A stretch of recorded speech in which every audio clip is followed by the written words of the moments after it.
Good morning. Today we're going to talk about transitioning between two equations. They're listed here. It reads E equals h phi and C equals lambda times phi.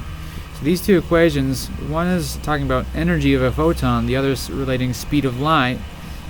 These two equations are connected. Notice the one thing that both of these equations have in common is phi.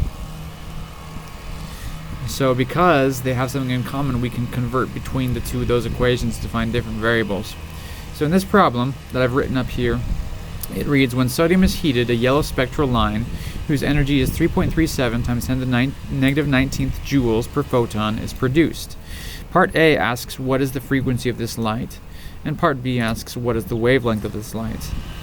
So, as you can see, in Part A, given energy, we can calculate frequency just by doing plain algebra. We are given E, we are given H, off to the side, it's a constant. The only thing we don't know is phi.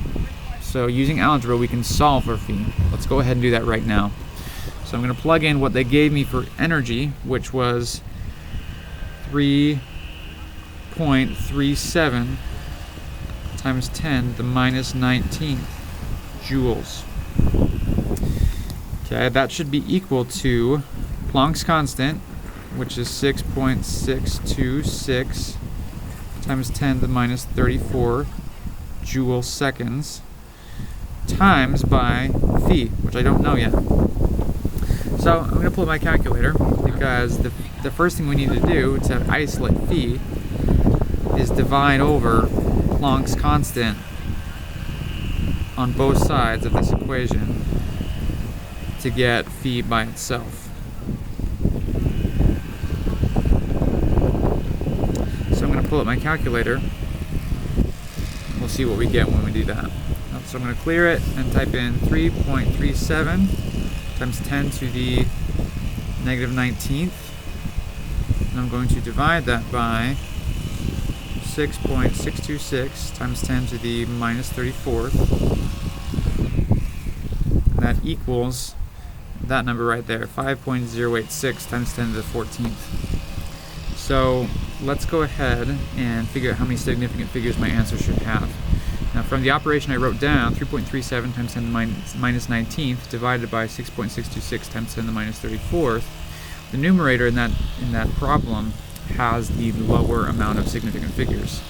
So that is the number of significant figures that our answer will need to have. It's 3, because of this number right here. So rounding that answer on the calculator up to 3 significant figures will be about 5.09 times 10 to the 14th.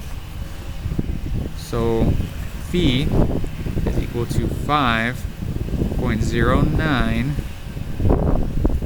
times 10 to the 14th hertz. And that would be my answer for part A.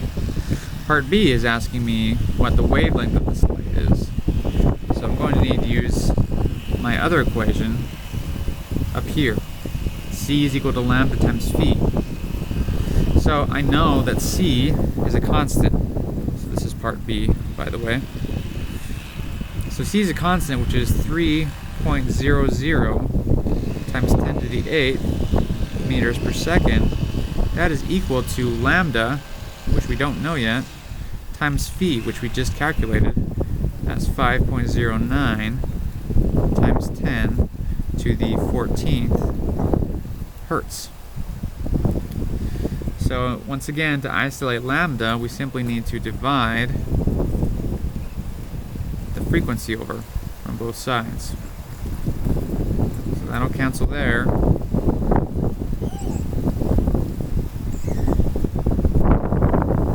Leaving lambda by itself. So lambda is equal to this fraction right here that I just created. So let's pull up my calculator again. We will type in 3.00 times 10 to the 8th. We're going to divide that by 5.09 times 10 to the 14th to get our wavelength. So there's my answer. Let's go ahead and round that off to significant figures. Now in my fraction, I put 3 significant figures in the numerator numerator as well as in the denominator. So my answer should therefore only have 3 significant figures in it. So rounding that long number on our calculator after 3 significant figures would give us about 5.89 times 10 to the minus 7th.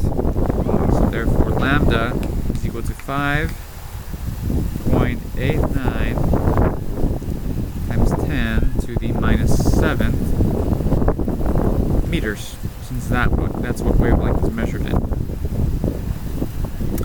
And that is how you transition between the E equation and the C equation. You can solve for any of those variables if you're given the frequency, or if you need to calculate the frequency, since frequency is kind of the bridge between those two equations. I hope that helps, and stay tuned for our next video, and we'll see you then. Thank you.